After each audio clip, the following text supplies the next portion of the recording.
Now that we have the basics of Flutter set up and working in Visual Studio Code, we want to create our very first application. And there's a ready-made application that comes with Flutter when you install it in Visual Studio Code and other places to kind of get you started. So let's take a look at that real quick. Now, in Visual Studio Code here, I'm going to do Control, Shift, and P. And this is going to bring up a list of applications that I can start. I'm going to choose Flutter, New Application Project.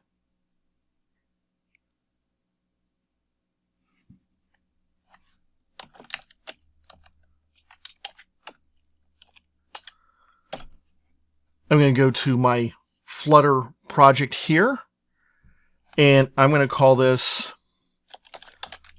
create a new folder called First App.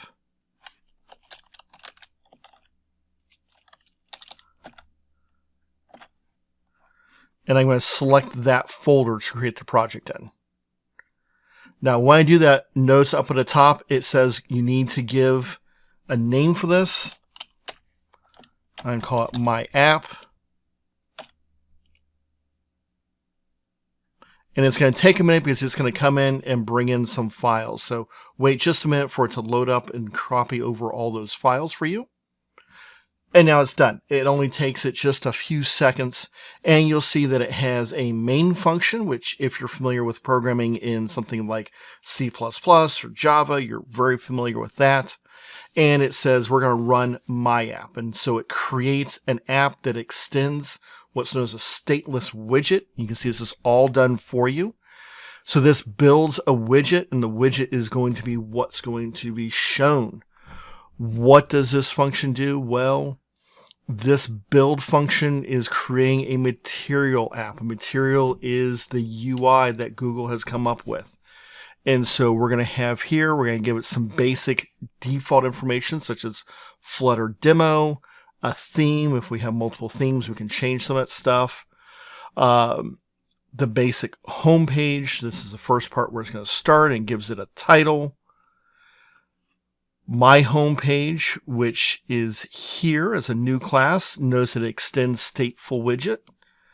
And it goes on through these different components. Now, we'll be looking at what some of these things are, like widgets and stateful widgets and materials thing. We'll be looking at that in more detail as we go throughout this series. But for right now, we're just getting started with this.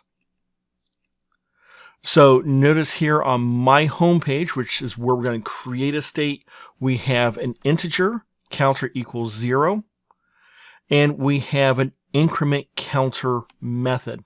Now, this method is going to increment our counter, and you can see that here.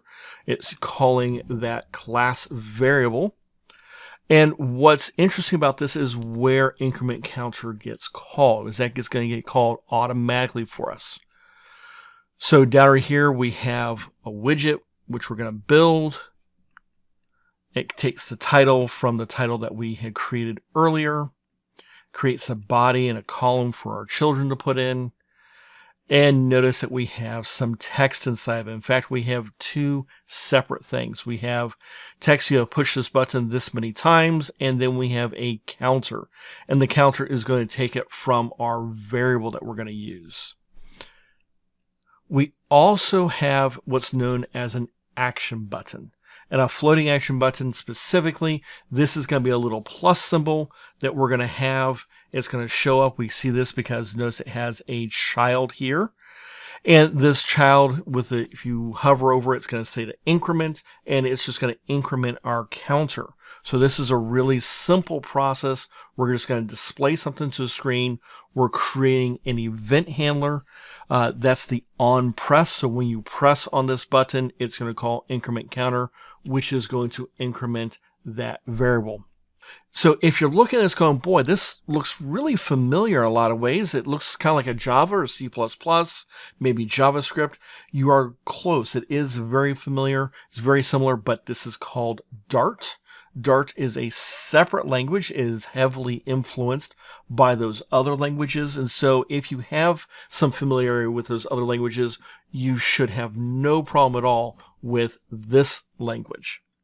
Now, I'm going to run this real quick. I just pressed F5 to run it, and it's going to wait for connection to Chrome in this case. All right, so here we are. We are now inside of Chrome. This is a Chrome. Notice it's a debug method right here.